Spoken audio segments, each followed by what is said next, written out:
Are we blessed? Amen. Maramdaman po ba natin ang kapangyarihan ng Diyos? Amen. Huwag po tayo sa samba na hindi po tayo seryoso. Dahil hindi po tayo makakaranas ng tunay na pagdalala ng Panginoon sa mga.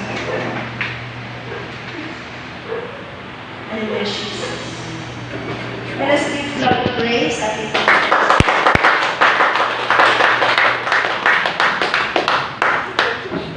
Hallelujah.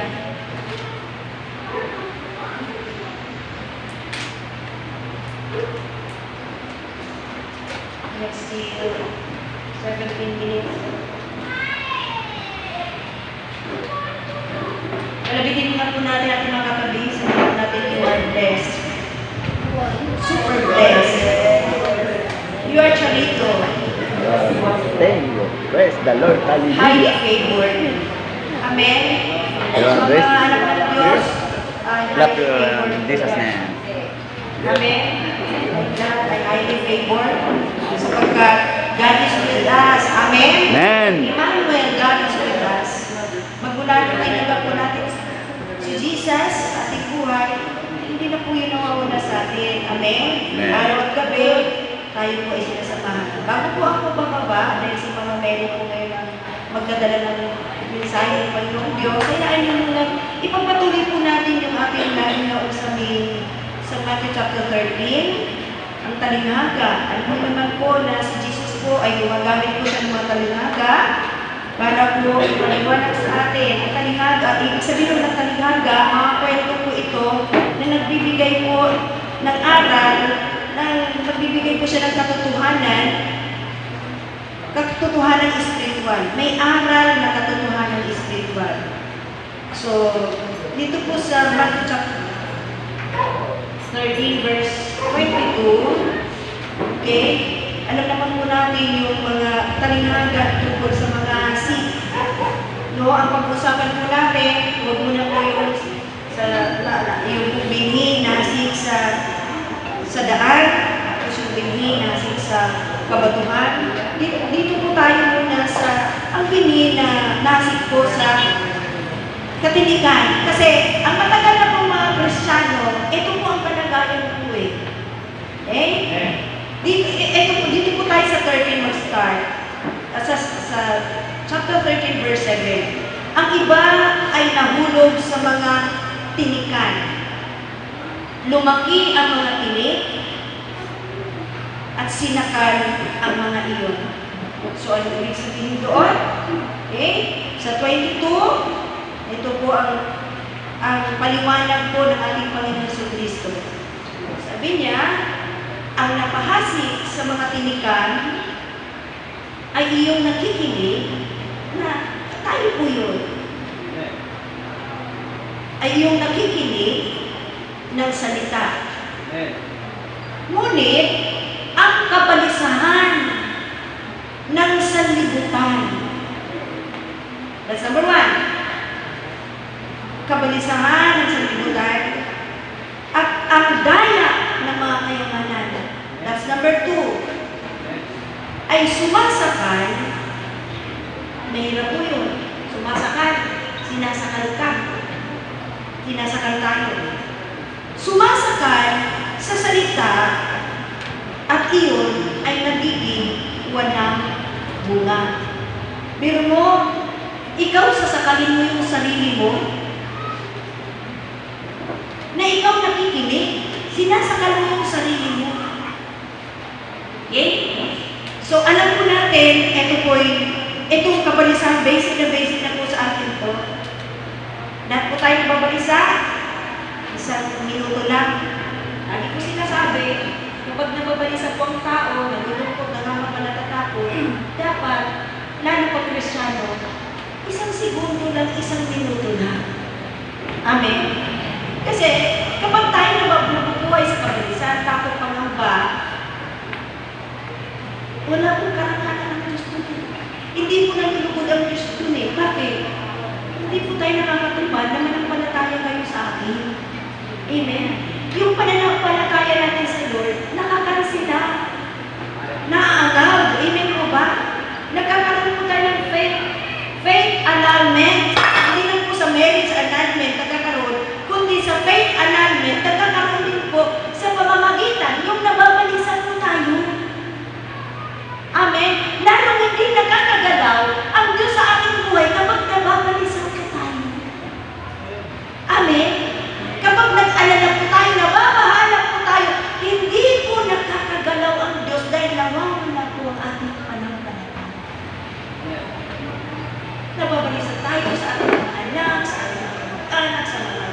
ating kakainin, dalamtin, iinumin, ating po future. Wala pa hindi na po tayo nababalisa dyan. Kasi pag nababalisa tayo, kahit gaano karami ang salitang naimbak sa puso mo, sa buhay mo, sasakalin niya yan. Mamamatay, masasakan po ang salitang nahasik na sa puso mo. Kahit gaano katagal ka na sa Panginoon, pero pag ikaw ay nababalisa sa buhay na ito patungkol sa kabalisan ng sanlibutan ito, hindi ka nababalisa. Kasi dapat okay yung kabalisan. Nababalisan na naman po, dahil hindi mo nakapaglingkod kayo. Okay na kabalisan yan. Amen po ba? Nababalisan talaga ako, hindi talaga ako magkayapan. Ay, alam niyo, hindi ko nagampanan, hindi ako nakasambay, hindi ako nakapag-obey sa Lord. Nababalisan talaga ako, hindi ko. Kailangan bangin na. Amen? Yun lang po yung remedy para mawala ka sa kabalisan. Pero itong kabalisan talaga maraming Kristiyano na lalayo sa Lord. Alam nyo, yung worries and desires of this world. Worries and desires of this world. Yan po yung sumasakal ng salita, na marami ng salita kasi matagal ka ng Kristiyano. Lumaki ka na sa church. Maraming lumaki sa church pero hindi lumaki kay Christ. Di ba po yun? Di ba? Maraming lumaki sa church pero hindi lumaki kay Christ. Amen. Nakikita mo lang, sumasa ka palagi pero hindi mo nakikita si Kristo sa kanyang buhay. Ibig sabihin, hindi siya lumalaki kay Christ. Lumaki lang siya, nagiging ano lang siya, nadagdagan ng maraming taon lang siya. Pero hindi po lumaki kay Christ. Amen? Kaya guys, ang ibig ng Panginoon Diyos sa atin, habang lumalaki tayo, dadagdagan ng ating birthdays, nasa church po tayo, dapat higit sa lahat, kasabay po nito ang maglaki pag-unlad ng ating pananampalataya, ng ating paniniwala kay Christ. Amen? Ito po yung napaka-importante. So church, the worries and the desires of this world, ito po yung sumasakit. Kaya ingat po tayong lahat. Kaya kahit gaano tayo katagal, gaano kahit tayo katagal, pag pumasok na ang kabalisahan sa ating mga buhay, nababalisa tayo kung ano ang kakainin natin sa araw ng bukas. Anong sabi sa Matthew 6:34? Do not worry about tomorrow, for tomorrow will worry about itself. Amen. Ang problema natin, kagaya ng mayaman, sa Luke chapter 12, ang sabi ng mayaman, sabi niya, wala na akong paglagyan ng aking mga anihin. Marami akong mga anihin. Tapos, sige ba ito kung maliit? At mag-extend ako, magpapalakihan ko siya. At dito, sasabihin ko sa aking kaluluwa, magpahinga ka na. Ang dami mo nang iniiba. Magsaya ka. Amen, magsaya ka. Magpakasarap ka sa buhay mo. Ano ang sabi ng Diyos? Hangan. Hindi dahil mayaman ay matalino eh. Ibig mo ba? May mga mayayaman hangal. Meron ba silang kayamanan, hangal sila? Amen po ba? Hindi ibig sabihin mayaman na sila. Eh matalino na sila. Mapasok na sila sa langit at hindi mawawala sa mga kayamanan. Amen? Kailangan, kung mayaman na tayo at pinagayaman tayo, pinasaganan tayo ng Diyos, hindi po tayo hangal. Faithful tayo. Mabuti tayo. Nasabihin sa atin ng word, well done, my good and faithful servant. Amen po ba? Amen. Dapat, ang sabi niya, hangan. Sa gabi nito, babawin ko lang kaluluwang buhay. Kanino magpupunta yung mga iniimbak mo? Kasi hangan eh. Amen? Babawin mo lang. Kaya nga, ang sabi ng Lord sa verse 15, 12, 15, mag-ingat kayo sa lahat ng uri ng kasakiman. Alam niyo, pag-ibag ng ibag tayo, mga kayamanan, dito sa ibabaw ng mundo na kinakalawang, ninanakaw, nasisira. Gusto mo magkaroon ng lahat ng yan, ay sumunod. Hindi lang po yung kayamanan ito. Karangyaan. Karanganan. Kapag yan po ang ating dinisay sa buhay na ito, kahit matagal ka ng Kristiyano, sasakalin ng salita na nasa puso mo. Kaya mag-ingat tayo sa lahat ng kasakiman na Ibig sabihin, ang dinidesign natin sa ating buhay, eh, kailangan magkaroon ako ng ganyan, ganyan, ganyan. What is necessity in life? Di ba? Dapat lang na tayo kumain. Dapat lang tayo uminom ng tubig. Dapat lang tayo may damit. Tapos magbuhay tayo simple ng may contentment sa buhay. Amen po ba? Naglilingkod sa Diyos? Tama na yun. Kung may mga bonus na pinagpara ka naman, ay salamat sa Diyos. Amen. Amen? Pero kung lahat ng po yung dinesign mo, na maalala ka na wala ka niyan, dahil meron sila niyan, at sa kasalimutan wala ka, eh, marami kasi tinitingnan, marami kang pinapakinggan, huwag kang makinig sa sinasabi nila. Amin po ba, pakikinggan mo yung sinasabi ng Diyos sa'yo. Sino po naniniwala habang naglilingkod tayo, sasagana tayo? Amen? Ano? Gasgas na po palagi yung John 6:33, di ba? Ngunit pagsunatin ninyo na pagharian kayo ng Diyos. Sa ibang translation, ngunit hanapin ninyo ang kaharian ng Diyos. Hanapin ninyo! Parang treasure yan na hinahanap. Pinagtutuunan ng pansin na maraming panahon. May focus ka kapag naghanap ka ng kaharian ng Diyos. Hindi yan basta-basta.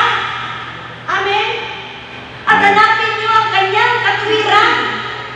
Ano bang kalooban ng Diyos? Ano ang nais at ibig niya? Yun ang alamin mo sa buhay mo.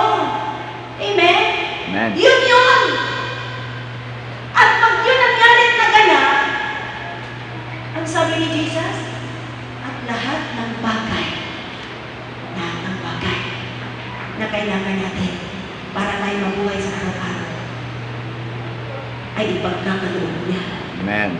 Napaka-basic lang po ang hinihingi ng Lord. Ang hinihingi ng Lord, yung mabuhay lang tayo sa Kanya, unahin hanapin ang kaharian ng Diyos.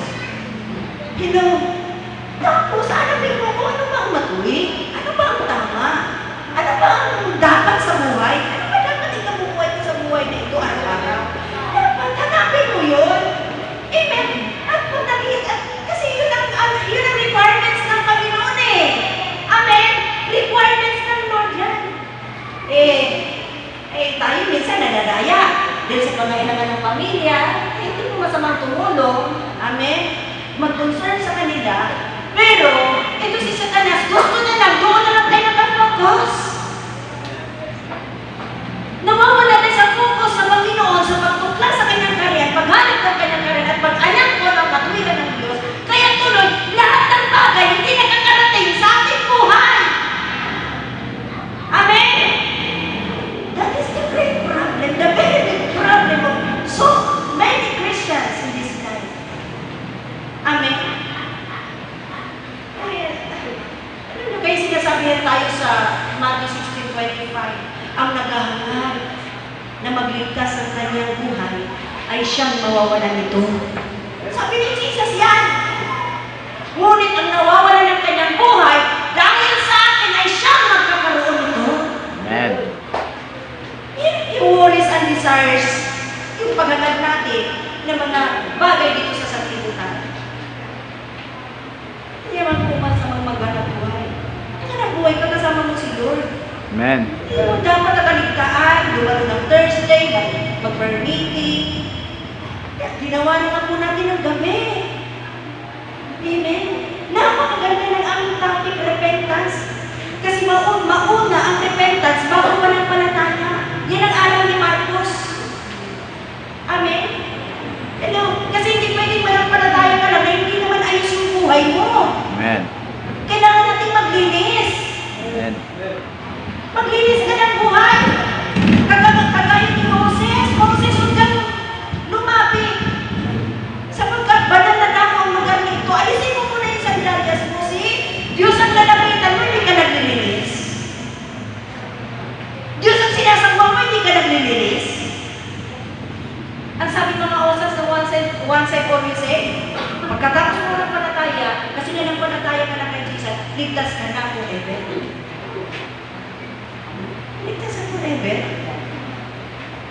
Ano sinasabi ng Revelation chapter 2 verse 8? Be faithful unto death, and I will give you the crown of life. Be faithful.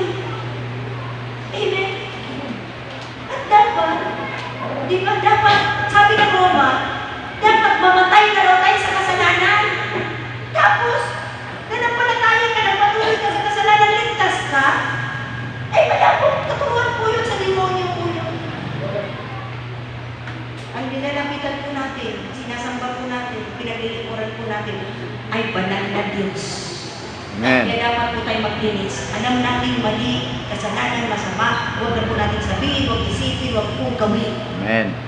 Huwag puntahan, huwag i-chat, huwag po.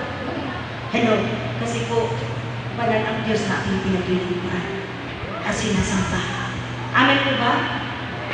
Hello, ang Diyos na humirang at tumawag sa akin, 1 Peter 1:15 ay banal. Banal ang tumawag sa atin. Kaya dapat lang tayo maglinis. Kaya napakahalaga ang